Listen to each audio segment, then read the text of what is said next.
You're not gonna believe what this man did at his own wedding. It was supposed to be the happiest day of his life, the moment he finally proved he'd made it. But in just 1 second, he lost everything that made him human. This is the story of Daniel Vega, the son of a cafeteria worker from El Paso, Texas. A boy who rose from nothing, built an empire, and then, in front of hundreds of people and thousands of cameras, forgot the one person who gave him everything. Let's start from the beginning.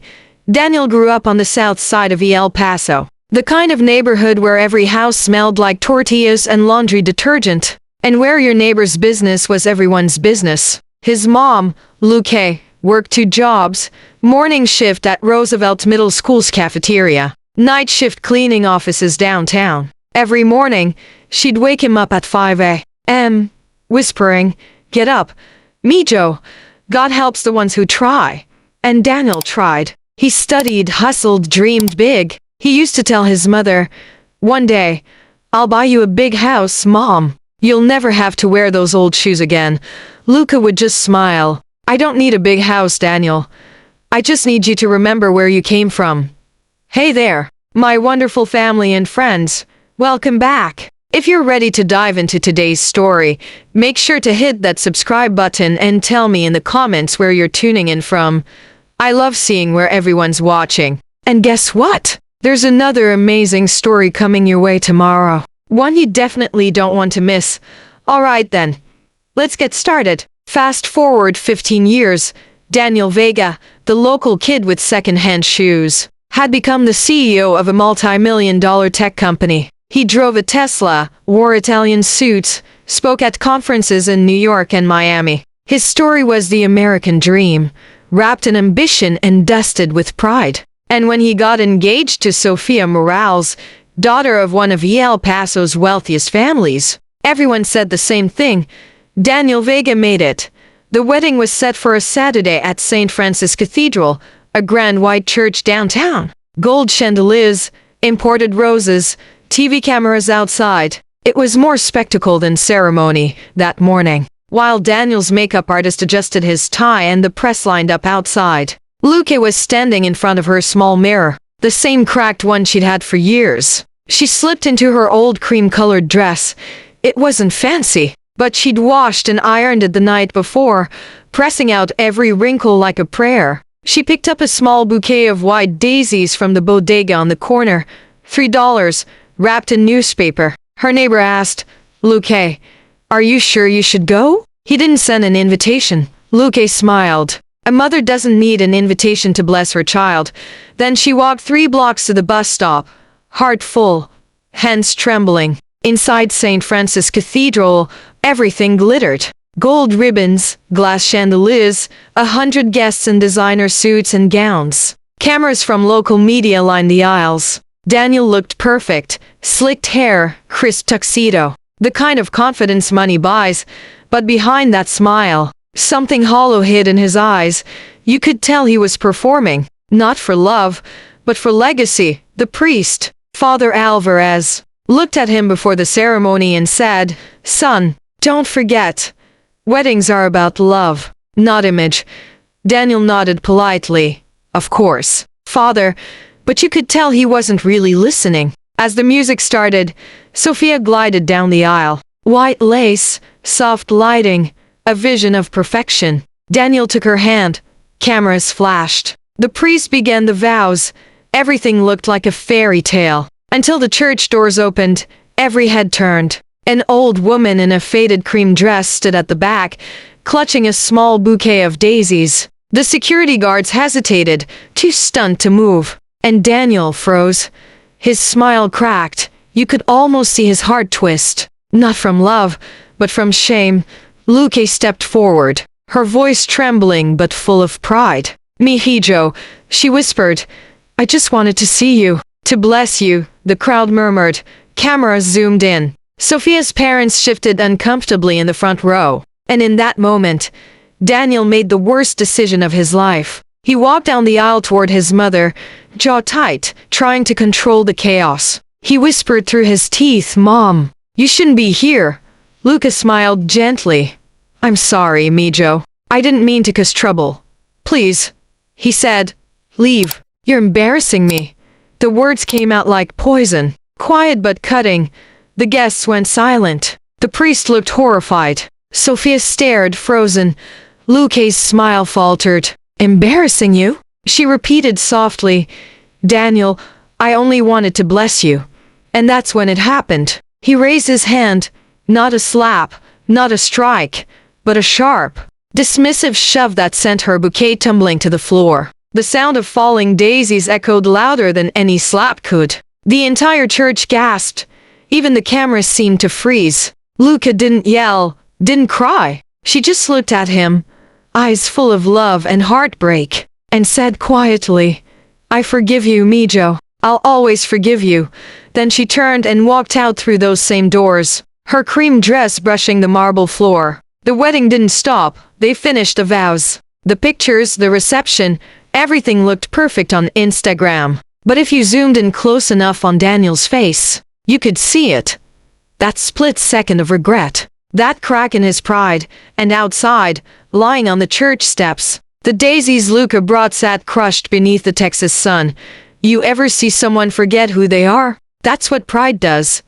It doesn't just make you blind. It makes you unrecognizable, because sometimes, the people we're ashamed of are the same ones who built the person we're proud to be. So let me ask you something. If your mom showed up somewhere she wasn't supposed to, would you protect her, or would you push her away like Daniel did? Drop your answer in the comments. What Daniel did next in that church won't just haunt him. It'll destroy everything he thought he'd built. The next morning, El Paso woke up to chaos. Not the kind that comes from thunder or storms, but from screens. Everyone was watching the same 30-second clip, a groom in a white tuxedo, an old woman in a cream dress, a hand pushing her away. Then silence. No caption needed. Just 3 words burning across the screen. He shoved his mother. And that was it. The story exploded. By lunchtime, the video had gone viral. People slowed it down, analyzed it, argued over it. Some called him a disgrace. Others said he just lost control for a second. But no one ignored him. Every news station replayed it. Every phone had an opinion. Daniel Vega, once the pride of El Paso, had become its shame. His company's PR team rushed to contain it. They released a statement. "We're aware of a personal matter involving our CEO. Please respect his privacy. Privacy, the one thing Daniel would never have again." The board of directors held an emergency meeting that same day. Investors began pulling out. One text from his biggest partner read, "Image problem. We can't afford to be associated with this." And by nightfall, Daniel's world, the company, the marriage, the carefully crafted reputation, was cracking apart one headline at a time. He locked himself in his penthouse, blinds drawn, city lights flickering outside. His phone buzzed endlessly with messages, calls, notifications. He ignored them all. For the first time in his life, silence scared him. He opened the viral video, just to see it for himself. He watched the moment again and again. The push, the bouquet falling, his mother's face frozen in heartbreak. At first, he whispered to himself, "It looks worse than it was." But the more he watched, the more he realized there was no camera angle that could save him, because deep down, Daniel knew the truth. That push wasn't an accident. It came from pride, from shame, from years of pretending he'd outgrown the woman who raised him. Later that night, Sophia came home, her wedding ring still on, makeup smeared from crying. She didn't even look at him at first. When she finally did, her voice was shaking. "My family's humiliated, Daniel. Do you understand what you've done?" He tried to speak, but she stopped him. "You didn't just embarrass yourself, you broke something sacred. You laid your hands on your mother." "I didn't hit her," he said softly, desperate. "It wasn't like that."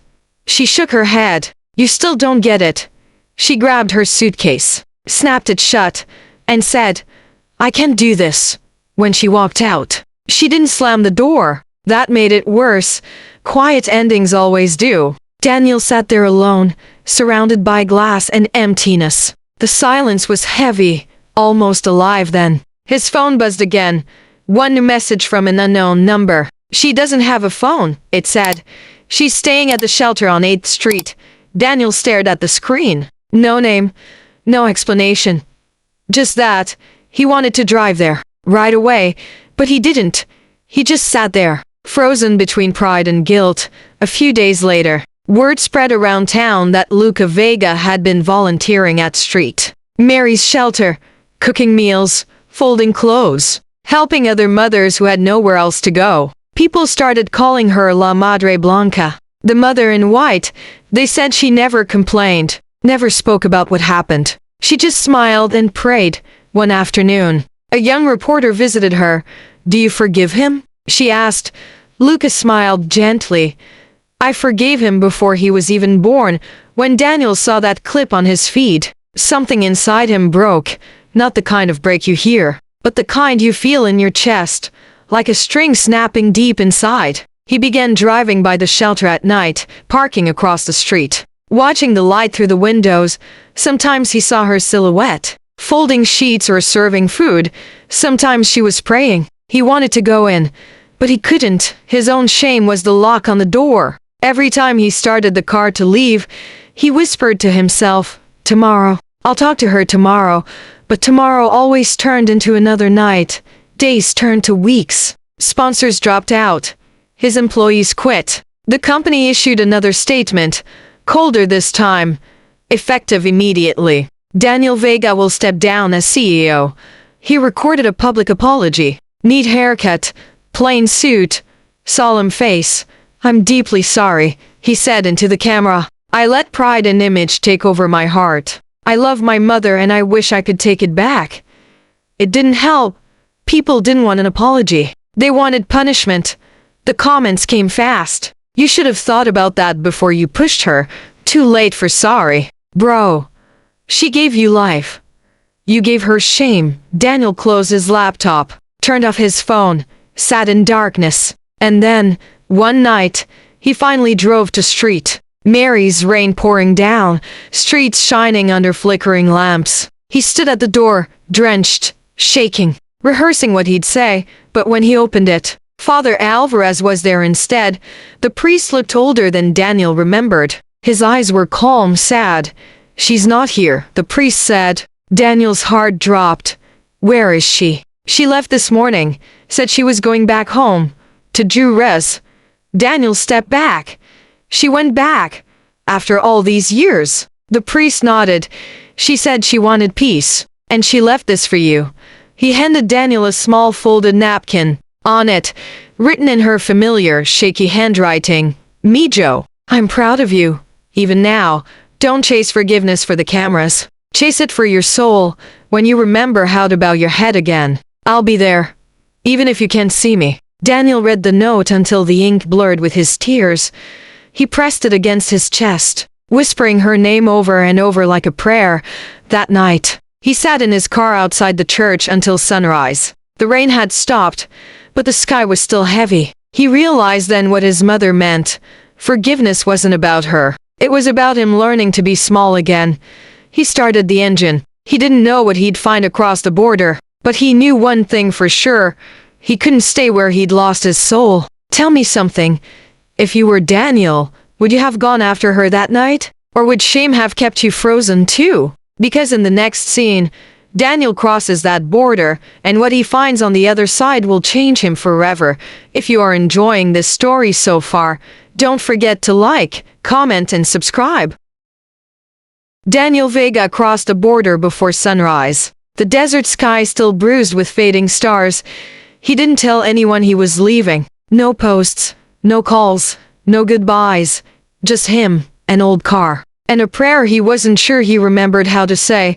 For the first time in his life, there were no headlines, no reporters, no cameras. Just silence and the long stretch of highway running toward Juarez. He didn't have a plan. He didn't even know what he'd say when he found her, but he knew he had to try. The closer he got to Mexico, the smaller the world felt.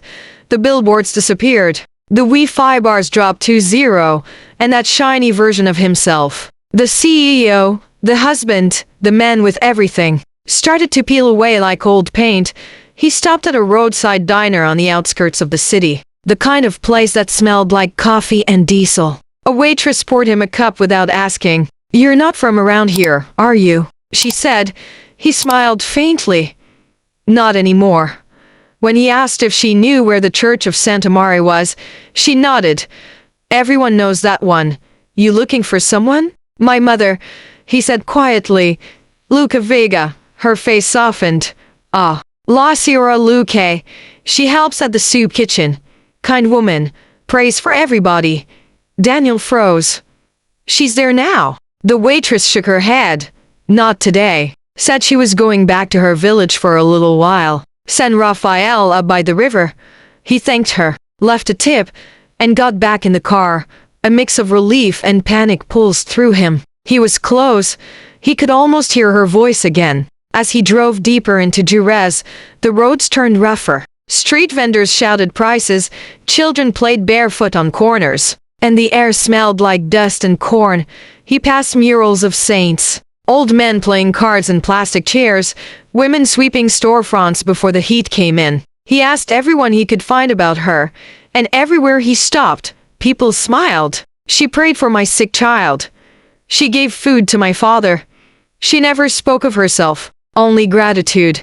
Every story was another piece of her he didn't recognize. His mother, the quiet cafeteria worker from El Paso, had become something larger, a healer, a light, the kind of woman who made everyone feel seen. When he finally reached San Rafael, the sun was sinking, painting everything in orange and gold.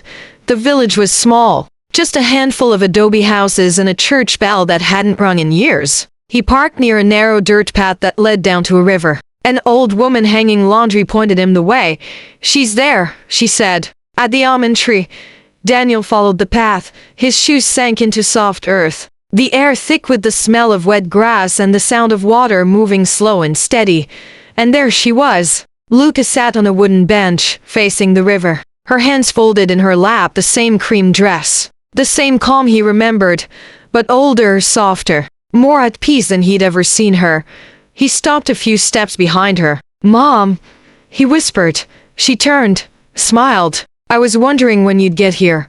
His throat closed. He wanted to speak, but the words tangled inside him. "I'm sorry," he finally said. "I'm so sorry." She stood, walked toward him, and placed her hand on his cheek, the same hand he'd once pushed away. "You don't have to explain," she said. "I already forgave you."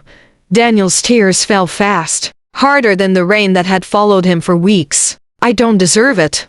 "Maybe not," she said softly, "but love isn't about what we deserve. It's about what we give." They sat on the bench together as the river reflected the last light of day. For the first time since the wedding, Daniel felt still. She told him how she'd come back to San Rafael to rest, how the village priest let her help with meals for the children, how peace had found her once she stopped trying to fix what was broken and started praying for what could grow instead. "You see that tree?" she said, pointing to the tall almond tree above them. "Your grandfather planted it before I was born, said it would outlive us all. That's what forgiveness is. It roots deep. Even when the storms come." Daniel looked up at the branches stretching over the river. "I don't know how to start over." Lucas smiled. "You already did, Mijo. The day you left that city and came home." He laughed quietly through the tears. "I thought home was success." "Home," she said, "is where you remember who you are." As the night fell, they walked back toward the village. Luca waved at neighbors, introduced him to people, and for a moment, Daniel wasn't the disgraced CEO or the man from the news. He was just her son again. That evening, he helped serve dinner at the church. Bowls of rice, beans, tortillas, laughter echoing off the walls. He watched his mother bless each child before handing them food. She didn't carry bitterness. She carried light. Later, when the kitchen was empty, Daniel asked, "How can I ever make this right?" She looked at him for a long time. "Don't make it right," she said. "Make it meaningful." He didn't sleep much that night. Lying on the cot in the back room of the church, he thought about everything he'd lost, and everything he still had at dawn. He went down to the river again. The water was cool, the light soft. He pulled out his phone and opened the camera. He wasn't filming for attention this time. He just needed to speak truth into the world again. "My name is Daniel Vega," he said. And a few weeks ago, I did something that broke me. I pushed away the woman who gave me life because I thought success meant forgetting where I came from. I was wrong. If you still have your mother, call her, hug her. Don't wait for a headline to remind you what she means. He uploaded the video without editing it, then put the phone away. By afternoon, it had already spread. People shared it not because it was polished, but because it was real. Comments poured in, strangers forgiving, sons calling mothers, daughters crying. But Daniel didn't see any of it. He was sitting under the almond tree with Luque, watching the sunlight dance on the water. She turned to him. "The world will forgive you one day," she said. "But even if it doesn't, you've done what mattered. You forgave yourself." He nodded, eyes wet, and smiled for the first time in weeks. Sometimes redemption doesn't look like fireworks or applause. Sometimes it looks like a mother and son sitting by a river, finally quiet, finally whole. Would you have gone back if you were him? Would you have faced what you did, or kept running from it? Because up next, Daniel goes home again, but this time, he's not returning as a CEO or a broken man. He's returning as something else entirely. If you are enjoying this story so far, don't forget to like, comment, and subscribe. When Daniel Vega returned to El Paso, the city felt smaller, not because it had changed, but because he had. The skyline that once looked like opportunity now looked like a reminder. A series of towers built on pride and glass. He drove past his old office downtown, the one that still had his name printed on the wall in silver letters. For a moment, he thought about stopping, walking inside, facing the people he used to command. But he didn't. There was nothing there for him anymore. Instead, he parked outside St. Francis Cathedral, the same church where he had lost everything. He sat in the car for a long time, staring at the front doors. The marble steps glowed in the morning light. Every detail was exactly as he remembered. The golden cross, the tall windows, the carved angels above the entrance. Everything looked the same, except for him. Eventually, he went inside. The silence hit him first. It was the kind of silence that made you hear your heartbeat. That reminded you that no matter how powerful you thought you were still small. He sat in the last pew, the same one his mother used to choose during Sunday Mass. He bowed his head and whispered a prayer he hadn't said in years. "God, I don't even know how to talk to you anymore. But if you can hear me, help me start over." He stayed there for an hour, then left without saying a word to anyone. Outside, a homeless man sat by the gate holding a cardboard sign that said, "Hungry, but hopeful." Daniel reached into his pocket, pulled out a few crumpled bills, and handed them over. The man smiled, toothless and grateful. "Gracias, hermano." Daniel nodded. "No, thank you."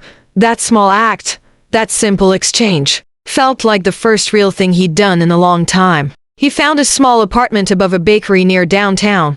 The rent was cheap, the walls cracked, and the floor creaked when he walked. But every morning, the smell of bread drifted through the floorboards, warm and comforting.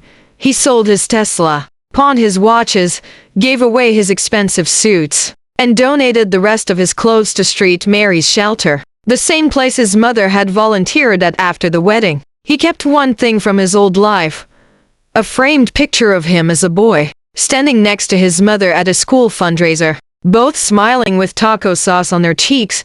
He hung it over his bed. It reminded him that success had never been about money. It had been about moments like that. A week later, he showed up at the shelter. The volunteers looked at him like they were seeing a ghost. A few whispered, "That's him, the guy from the video." He didn't explain. He just picked up a mop and started cleaning. At first, people avoided him. Some didn't trust his reasons for being there. One man even said, "You think you can wash away guilt with a bucket of soap?" Daniel just nodded and said, "No, but it's a start." That answer shut the man up. Days turned into weeks. He arrived early, stayed late, never complained. He fixed broken tables, served meals, patched leaks, hauled trash. Slowly, the volunteers began to treat him like one of them. They stopped whispering.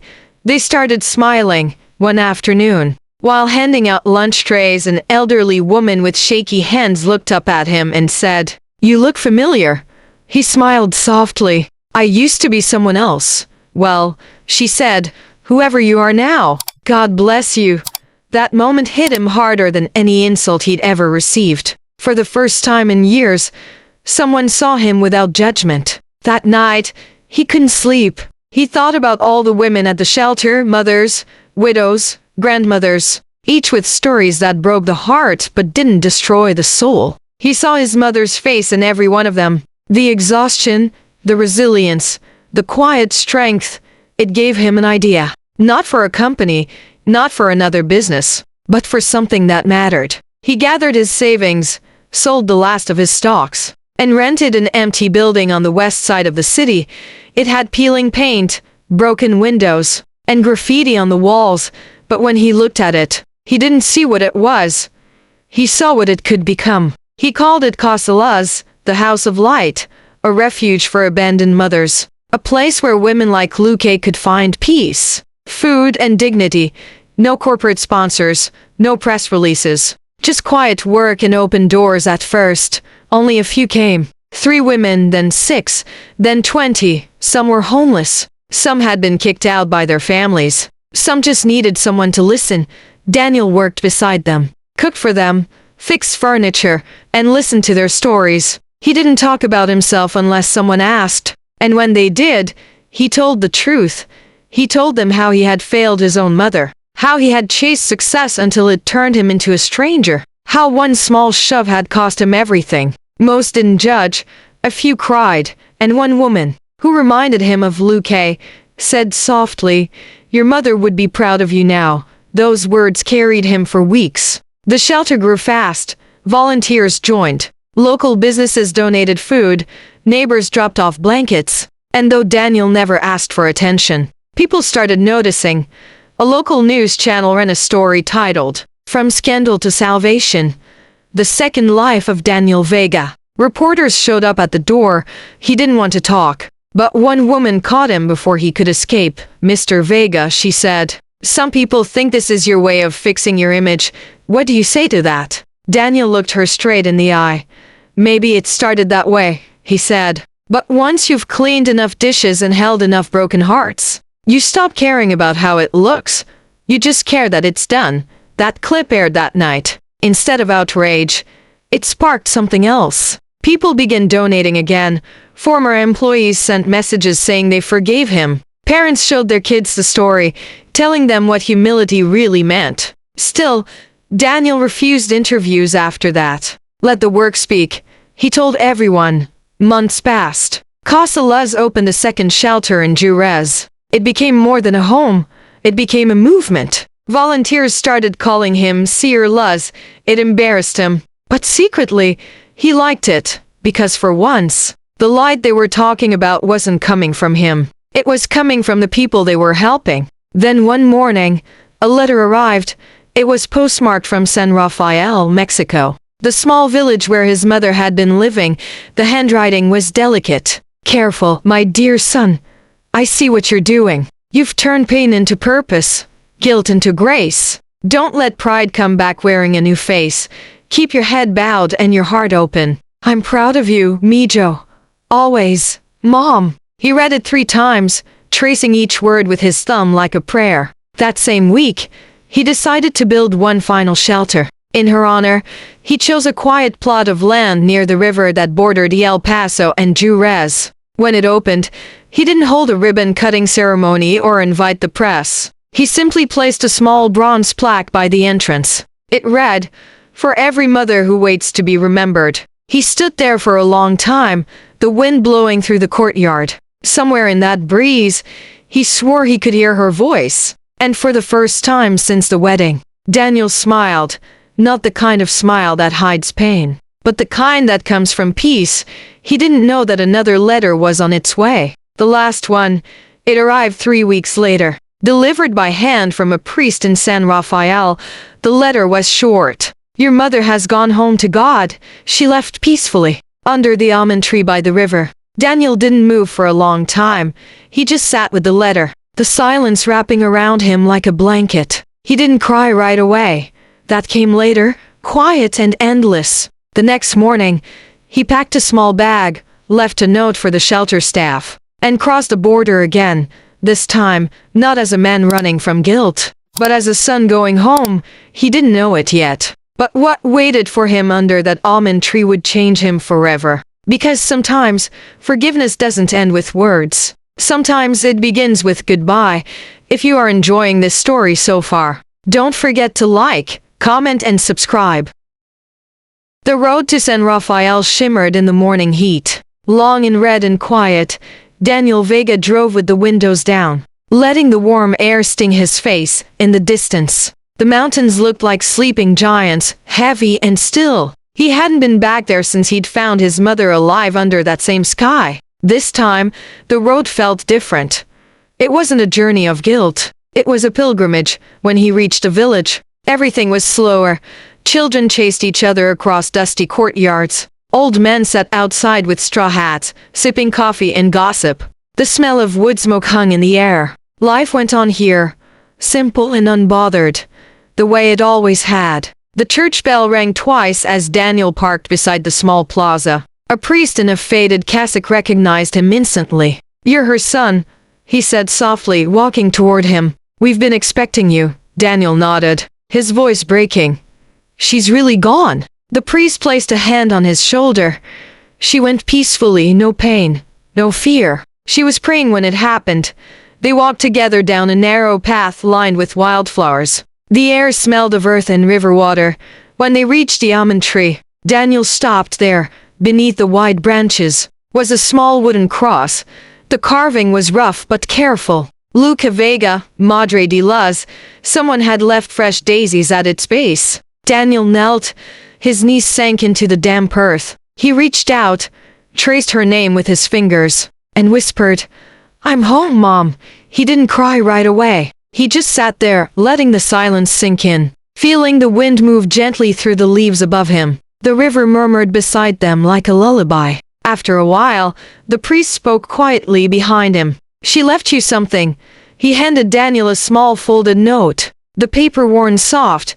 "If you're reading this, I am resting. Don't mourn for me, Mijo. The day you learned to kneel, I finally slept in peace. Keep giving light. When people see your kindness, let them see me too." Daniel pressed the paper to his chest and bowed his head. "I will," he said. "I promise." He stayed there until sunset. The sky turned gold, then purple, then almost black. When he finally stood, he took the daisies in his hands and placed them in the river. The water carried them away, one by one, into the dark. He looked up at the almond tree. "You kept your promise, Mom," he said. "You built something that will outlive both of us." Back in El Paso, Casa Luz continued to grow. The shelters expanded to new cities. Volunteers called the women who lived there Las Madres Blancas, the mothers in white. Every story that came in carried a piece of Luque's spirit. A mother reunited with her child. A son returning after years of silence. A daughter finally forgiving herself. Daniel never stopped working. He refused the awards, the headlines, the speeches. He didn't want his name to mean redemption. He wanted it to mean continuation. One evening, he stood outside the newest shelter, a renovated school building near the border. Children were playing in the courtyard. The sunset painted everything orange and pink. A journalist had shown up unannounced, camera in hand.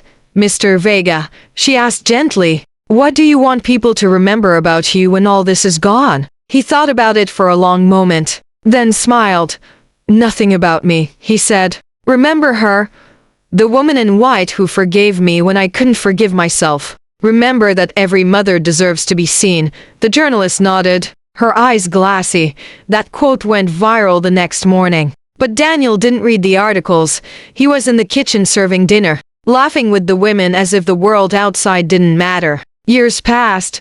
Casa Luz became a quiet legend. Not because of fame, but because of its faith in simple goodness. It didn't need advertising. It had something stronger, word of mouth and a mother's blessing. Every year on the anniversary of Luque's passing, Daniel organized a candlelight vigil by the river that separated El Paso and Jerez. Hundreds came, mothers, sons, daughters, strangers. They called it La Noche Blanca, the night of white. Each person carried a white candle and a daisy.